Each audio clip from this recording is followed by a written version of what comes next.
जब भूख किसी देश की चौखट पर दस्तक देती है तो तकनीक, पैसा और घमंड सब धरे के धरे रह जाते हैं। और अब वही हाल हुआ है जापान का। जिस जापान को हम टेक्नोलॉजी की महाशक्ति मानते हैं, जिसने रोबोट बनाए, सुपरफास्ट ट्रेनें चलाईं, वो अब भारत की तरफ उम्मीद से देख रहा है, सिर्फ एक चीज के लिए। चावल। हाँ, वही चावल जिसे भारत के गांवों में किसान अपने पसीने से सींचते हैं, वही चावल जो जापान की हर थाली का हिस्सा है, सुशी हो, ओनिगिरी हो या पारंपरिक जापानी किचन। लेकिन इस बार कहानी थोड़ी अलग है। अब भारत सिर्फ चावल बेचने वाला नहीं है, अब भारत डीलिंग टेबल पर एक गेम चेंजर बनकर बैठा है। 2023 और 2024 में जापान के हालात अचानक ऐसे बिगड़े कि वहां की चावल की खेती लगभग ढह गई। बाढ़, जलवायु परिवर्तन और बूढ़ी होती किसान जनसंख्या ने एक साथ ऐसा असर डाला कि जापान का चावल उत्पादन 50 सालों में सबसे निचले स्तर पर पहुंच गया। अब जापान के सामने कोई विकल्प नहीं बचा सिवाय भारत की तरफ मुड़ने के। और यहीं पर भारत ने चाल चली है। भारत, जो हर साल लगभग 135 मिलियन टन चावल उगाता है, अब जापान को करीब 2 लाख टन बासमती और नॉन बासमती राइस देने जा रहा है। लेकिन यह कोई साधारण मदद नहीं, यह एक स्ट्रैटेजिक फूड डिप्लोमेसी की चाल है। अब भारत झुकेगा नहीं। अब शर्तें भारत की होंगी। जापान को न सिर्फ चावल मिलेगा, बल्कि उसके बदले भारत को चाहिए टेक्नोलॉजी ट्रांसफर, रिसर्च कोलैबोरेशन और लॉन्ग टर्म ट्रेड टाइप। यानी अब भारत भावुक होकर दान नहीं करेगा। अब व्यापार होगा, और वो भी भारत के नियमों पर। सोचिए, जब जापान जैसा देश भारत के बासमती चावल की खुशबू और स्वाद से मजबूर होकर उसके दरवाजे पर खड़ा होता है, तो ये सिर्फ एक डील नहीं होती, ये होती है भारत की ताकत की पहचान। इससे भारत को न सिर्फ 800 रुपए से 840 रुपए करोड़ रुपए का सीधा फायदा होगा, बल्कि भारत की पहचान एक फूड सुपर पावर के रूप में और मजबूत होगी। और सबसे बड़ा झटका लगेगा चीन को, क्योंकि जापान, जो पहले चीन और वियतनाम जैसे देशों को प्राथमिकता देता था, अब भारत के सामने झुक रहा है। और यही है डिप्लोमेसी की असली जीत। आज जापान है, कल अमेरिका, यूरोपियन यूनियन और खाड़ी देश भी लाइन में होंगे। भारत अब सिर्फ आईटी पावर नहीं है। भारत अब वो देश बन चुका है जो भूख से लड़ना ही नहीं, भूख को नियंत्रित करना जानता है। श्रीलंका हो या नेपाल, अफ्रीका हो या भूटान, जब जब दुनिया में फूड इमरजेंसी आई है, सबसे पहले मदद का हाथ भारत ने बढ़ाया है। और अब जब जापान जैसे देश भारत के सामने झुकते हैं, तो यह संदेश पूरी दुनिया को जाता है। भारत को नजरअंदाज करना अब तुम्हारी सबसे बड़ी भूल होगी। अब भारत का अगला टारगेट सिर्फ चावल, गेहूं या दाल नहीं, बल्कि spices, processed food, ready to eat packaging और इंटरनेशनल ब्रांडिंग है।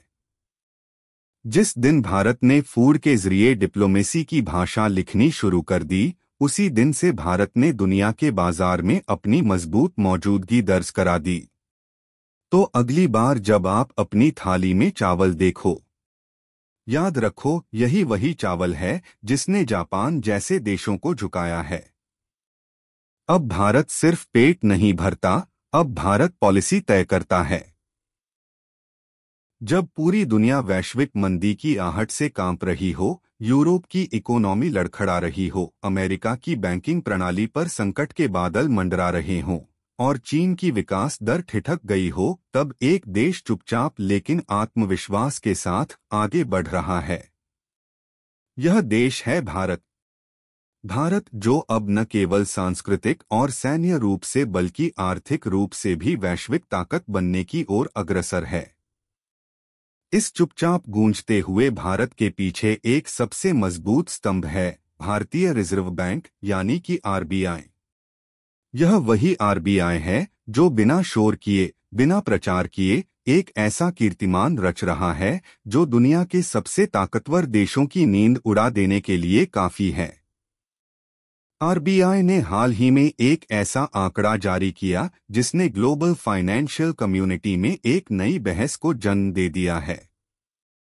भारत का विदेशी मुद्रा भंडार अब 699 अरब डॉलर के पार पहुंच चुका है। जी हां, मात्र 1 अरब डॉलर और भारत इतिहास रच देगा। 700 अरब डॉलर के विदेशी मुद्रा भंडार वाला देश बन जाएगा। यह कोई साधारण उपलब्धि नहीं है। यह दर्शाता है कि भारत अब वैश्विक आर्थिक संरचना में एक विश्वसनीय, सशक्त और स्थिर स्तंभ बन चुका है।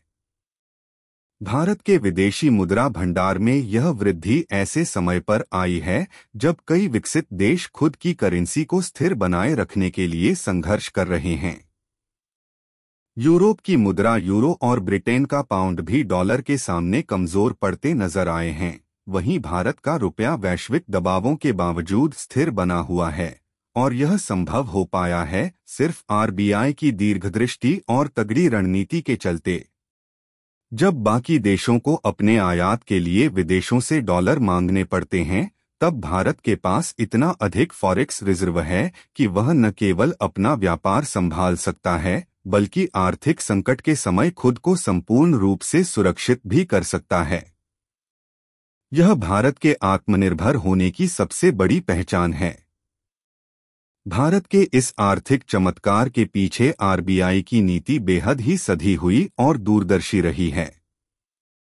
आरबीआई ने पिछले कुछ वर्षों में सिर्फ डॉलर ही नहीं बल्कि यूरो, पाउंड, युआन और आईएमएफ की special currency SDR special drawing rights को भी बड़े पैमाने पर अपने विदेशी मुद्रा भंडार में शामिल किया है।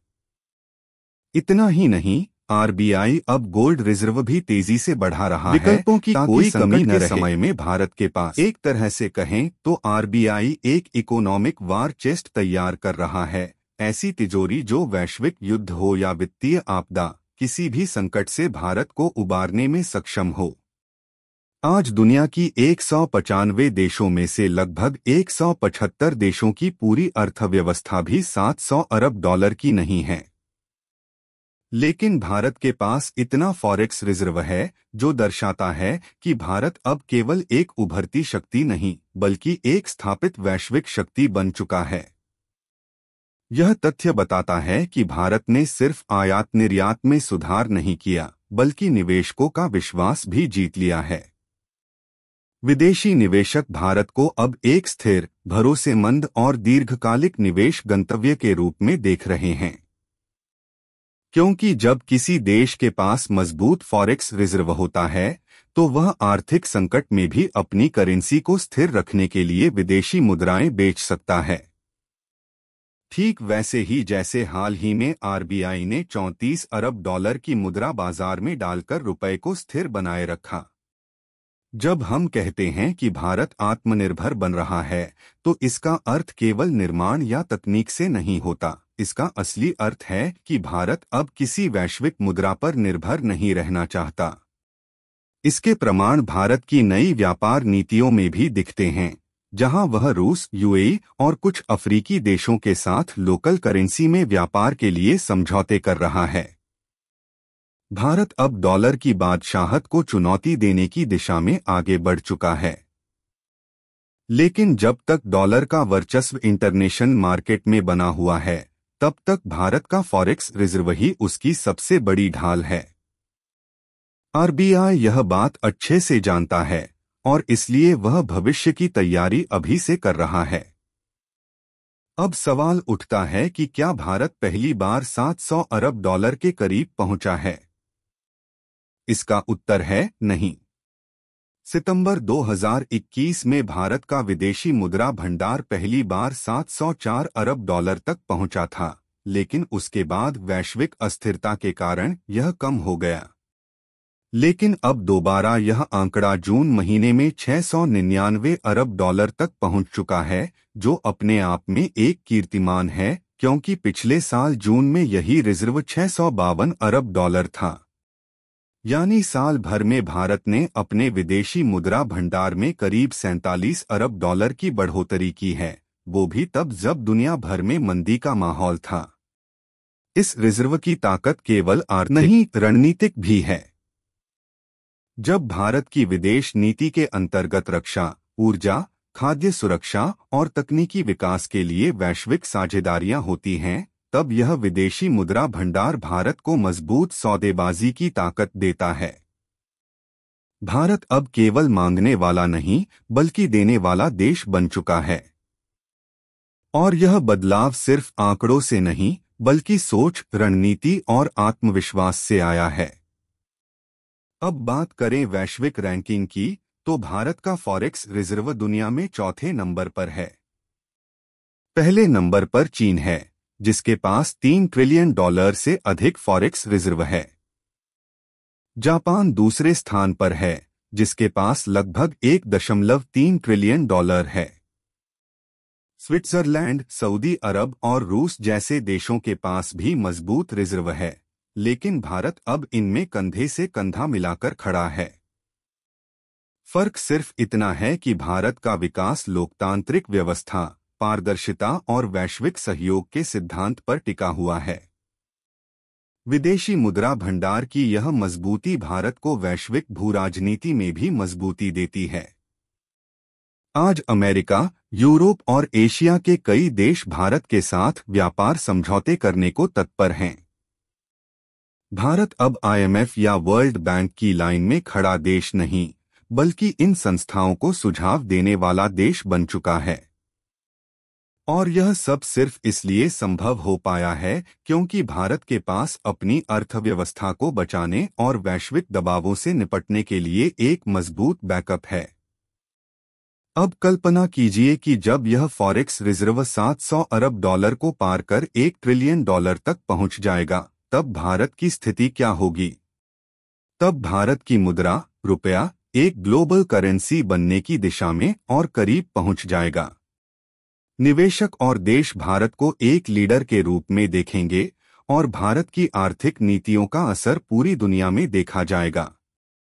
तब भारत केवल मेक इन इंडिया नहीं बल्कि लीड बाय इंडिया की स्थिति में होगा।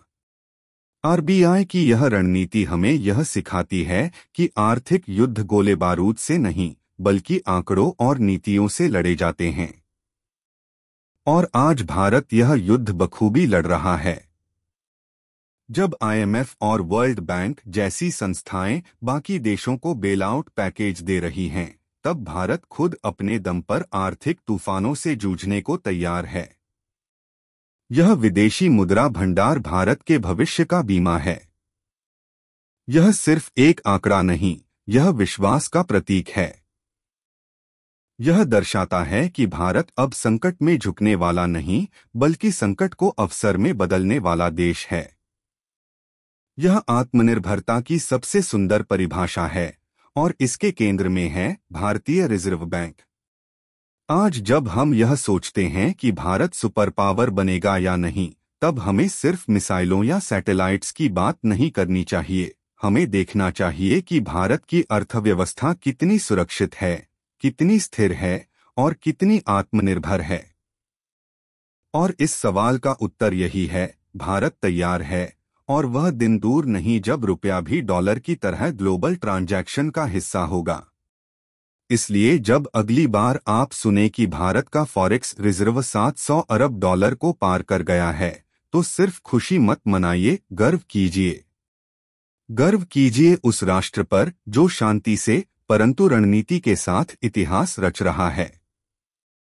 और अगर आप भी मानते हैं कि भारत अब सिर्फ एक देश नहीं बल्कि एक उदाहरण बन चुका है, तो इस कहानी को आगे पहुंचाइए। जय हिंद, जय भारत।